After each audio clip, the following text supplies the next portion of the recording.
I am very honored to introduce a very dear soul, Mr. Peter Wesselton, and he actually has a very elongated name, so I'll invite him to help you understand the enormity of that. But Mr. Wesselton has been a great citizen in the District of Columbia, and as we wrestle with matters of social concern, human rights, border violations for many in the community, I thought it was important that we heard Mr. Wesselton's testimony. And so, without any further ado, I'd like to introduce you to Mr. Peter Wesselton. Hello, Peter. Well, hello. I'm glad you're here.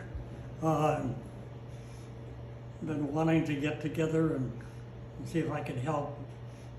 I had a professor years ago that said, "Be ashamed to die till you won some victory for mankind." And it's costing the government money to keep me alive right now at 81, and I would like to let it pay off for them. Not that they seem to care whether it does. For a lot of their people, they seem to be cutting things short.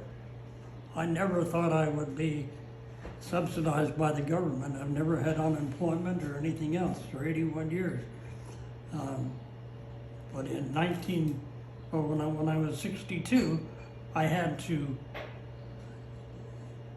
go on early Social Security. Mm-hmm. I was told, well, when you get to be 65, you'll be able to get your full Social Security. When I got to be 65, they said, oh no, you've opted out.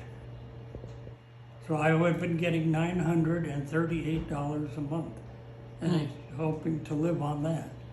Finally, when I got totally broke, I was fortunate enough to be able to go to Quebec, which is a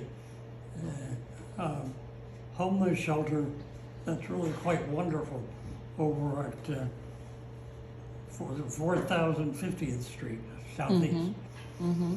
And I got to meet people that I never would have associated with normally. Mm-hmm. And I found some of them quite brilliant and much more disadvantaged than I'd been growing up. And started to realize that they weren't getting the help they needed to get from DC Housing Authority or some of the advocates they were supposed to be working with, people that were supposed to be helping them through programs. And I want to help in any way I can. I hope that we can find ways to get the government to think less about sports franchises and developers and a little bit more about the people who live here. We need to take, we regular people need to take this government back. We need to take DC back. Absolutely. And we need to do it through not only advocacy, but publicity and voting for the right people and not people that are just lining their pockets or have already proven their unfitness by being in jail already to lead this city. Yes. Because I think we have some people that are running for office that have been to jail. But if you want anything for yourself or your kids or your grandkids, we've got to take DC back. Yes, and I love that, and that's a perfect segue, and thank you. Such a lot to unpack there. When we talk about taking DC back, and when we talk about helping citizens across the city resonate their journey with someone from one side of the city to the other, you're a perfect example of that. Would you enlighten us a little on your journey? I know that when you and I came to work together along with PJ, you had put in an application, and I want to say that was in August of 2023, was it, or 22? Will you walk us through from your application when you applied for your housing voucher? Well, I applied for the housing voucher, and I'm not even sure what it was. I'm I thinking. finally got it, they had gotten lost. Yeah, yeah. There was something about your application being put in, but then it was lost. It was HIPS, lost, yeah. that's what it was. You had applied, and the director of HIPS was helping. Yeah, to- and I yeah. thought he'd done everything, and when I tried to get back in touch with him and everything, I got dismissed. There was always something else going on. Rarely got a phone call back. When I finally got down to my last $125, I was able to get into KBEC, which is the housing place over at northeast, or southeast, I beg your pardon. Yeah, but you know what? You're so modest. The thing about getting into KBAC, I could remember us on the line with a member of someone in the mayor's office, and I remember them taking a lift out to you to get that paperwork taken care of for you, because there was just no guarantee. I remember being up in arms about the fact that we've got seniors that have medical ailments that are challenged to not be sleeping on couches, Yeah. and you're being told by the system that your application's been lost, and now 6 months later you're being asked to do the same thing all over again, which is fill out an application while you are couch surfing and trying to find an inexpensive hotel place to be at. So I remember that time for you, and I want to make sure that we elaborate, because when we talk about taking our city back or taking our government back, it's important to help them to understand where the loopholes existed and where they failed. Because I remember sending several pieces of correspondence to the council and the mayor's office asking, what are we when we're not a city that can take care of our elderly properly? And you're such a trooper, because you came through all of that. You ended up in the shelter, and we'll say off of Benning Road. Let's just give Yeah, folks the that's- geographics of right it in all. East Capitol Street. It's not And it an was a area I great was terribly familiar with. Exactly. But the reality of finding out that, hey, not only did they lose your application, not only are you going to have to wait for them to figure it out, there was really nowhere to put you but a shelter. And I remember you had some things going on with your health that we were just concerned, how would that be able to be taken care of in a shelter setting? Well, I was blessed where that was concerned, because the caregiver that I had, still have, was moved into the shelter with me. Yes, your ride or die. He was and right there with you. They've been very, very good about that. Mm-hmm. He was a floor away, Mm-hmm. but he was able to help things, and used his car to get around to the doctor's appointments and things like that. And then at the show, a year ago, August, my voucher came through for the mayor's office. I thought it was the mayor's office. I now found out it's something called Rapid Housing. Mm-hmm. And that came through in August of last year. And they said, hurry up and find a place to live. Yeah. So I looked at a number of places. That was before I broke my leg, and I was in a wheelchair even then. And I found a place in September that I wanted to move into. And we got a move-in date of December 1st, then a move-in date of January 1st, then a move-in date of February 1st. And in January, I broke my leg and wound up in surgery at GW, and then into a rehab place for 4 weeks, and finally got to move in to this apartment I have now on the 13th Middle of of March. March. And so how long roughly would you say you were in the shelter? I was at the shelter from April 17th till I broke my leg at So almost a year in the shelter. yeah, about a year. Okay.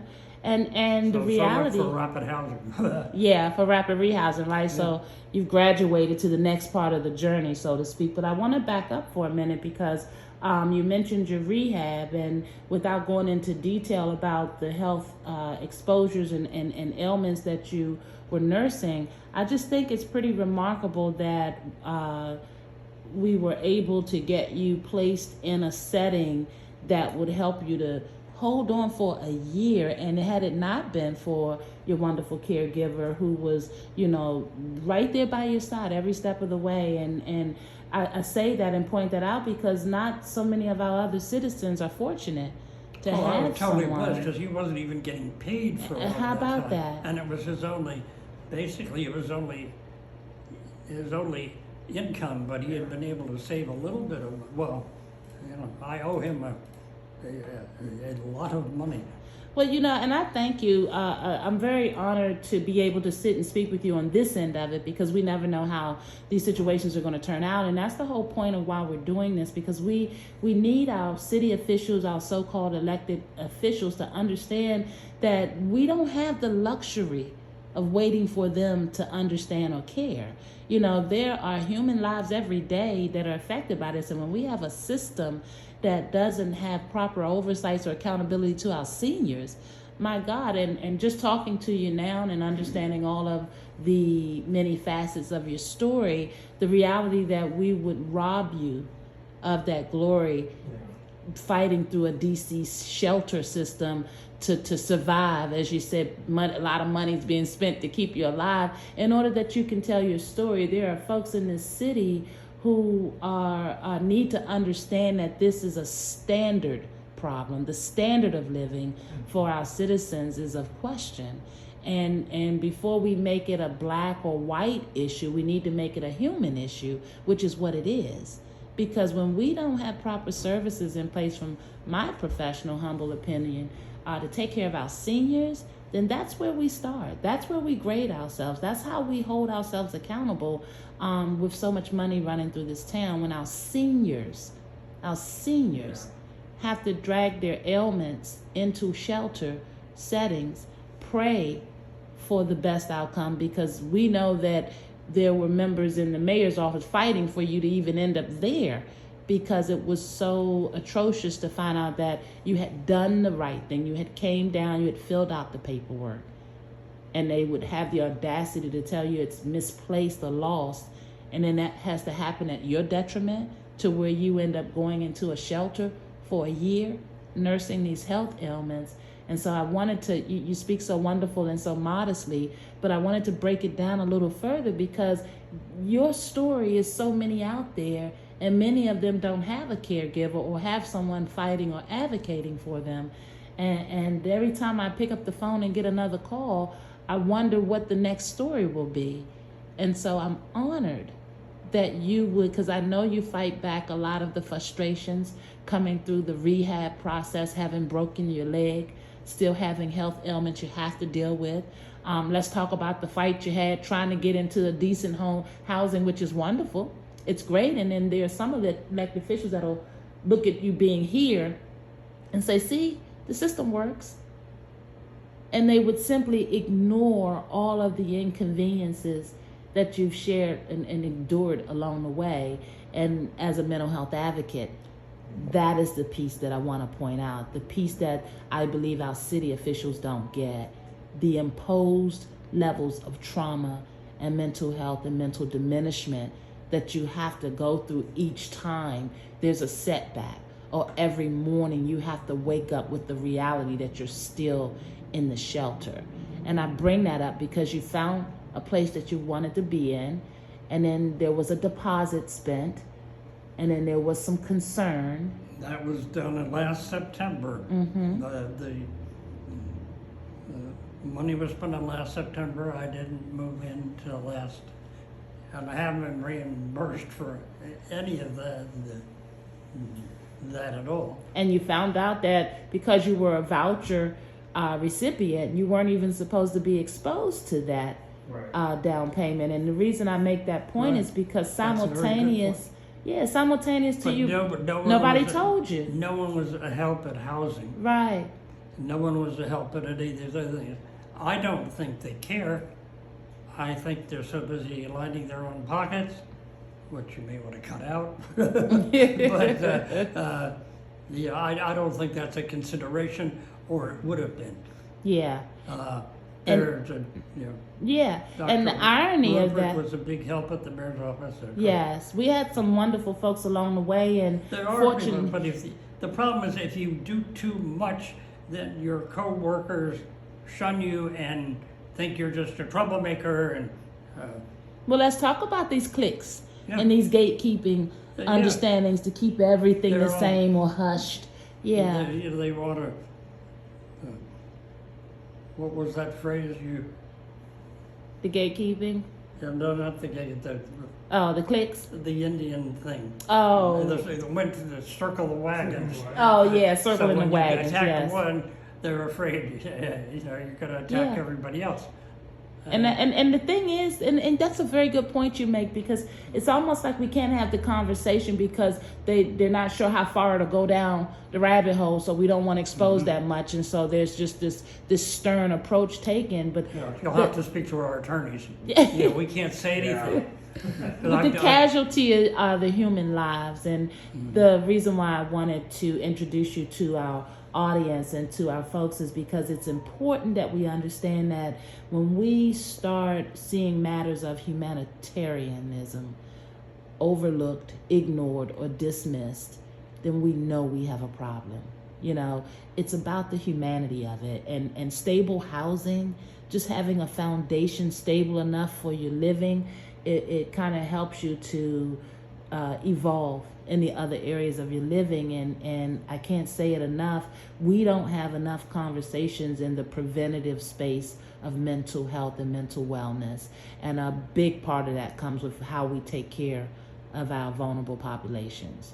And so this housing issue in our city is not acceptable. We've been failing at every grade of it, but the reality that you would be 81 years old and would make it to the point that you're supposed to feel relieved now, but you have more pressure than ever, because I've just sat here with you this morning and trying to figure out your auxiliary services, your meals that need to be delivered, your insure, your navigation of the doctor's appointments, being able to trust the case management and the social service individuals involved in order that you can have a quality of life that begins a new journey and a new chapter for you, no doubt. Yeah, well, it's not just about me. It's about, my mother was a stay-home mom for years, raised 4 kids on my father's salary. Now we're becoming a nation of renters. So you don't do it just for yourself at 81. I don't think I have that much longer left. But you do it because your kids, your grandkids, your cousins, your uncles, your nieces, your grandchildren, everything, they're going to be a nation of renters. They're not going to have anything. This whole thing is tipping over to the ultra greedy and ultra rich, and there's a saying that power corrupts, and absolute power corrupts absolutely. And we need to take back, as individuals, we need to take back the power that was given to us by we the people. That's right. That's right. Speaking of we the people, I have a very treasured memento that I'm going to hold on to, given to me by Mr. Wesselton, and it is aptly titled We the People, and it's going to always be a reminder of why we should always be fighting when human rights and humanity are at the forefront or in question. In closing, if you had to give us one quote or one inference or one point of reference moving forward as a city and as a vulnerable population still in need, what would that look like or sound like? If we don't do it now, it's not going to get done, because it's only going to get worse. And if you think you're in bad shape now, your kids are going to be in worse shape. Your grandkids are going to be even in worse shape. Thank So you. that would be my one thought. That's an excellent thought. Thank you so very much, Mr. Wesselton. We've got to do it, not only for ourselves, but for everybody else. Yeah. And one more time for the road, we the people, right? Absolutely. Amen to that. Amen. It's time we did it. Amen. Take back DC, that's right. All righty, guys. Okay, thank you.